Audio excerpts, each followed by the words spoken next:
Welcome to Luca and Miguel. Enjoy the video. You start by opening services. MSC as administrator. This gives you control to change service behavior.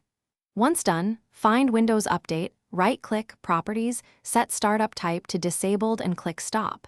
Make sure to apply and OK so the setting persists after reboot.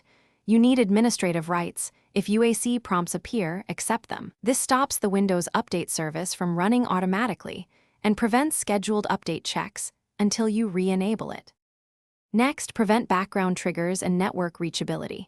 You should open Task Scheduler and disable Update Orchestrator and related tasks so they can't wake the service.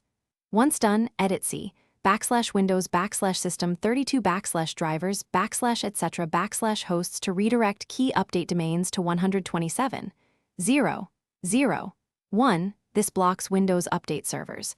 Make sure to back up the host's file first. Additionally, change the group policy or registry value. For finalization, reboot and confirm the Windows Update service is still disabled. You should also open Settings, right arrow Update and Security and attempt a check. Windows should not find updates.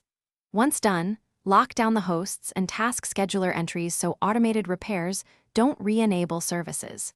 If Windows re-enables updates, make sure no enterprise policies or third-party management tools override your changes. If they do, remove or reconfigure those tools. One troubleshooting tip: if updates return, reapply steps and inspect group policy and scheduled tasks for reactivation.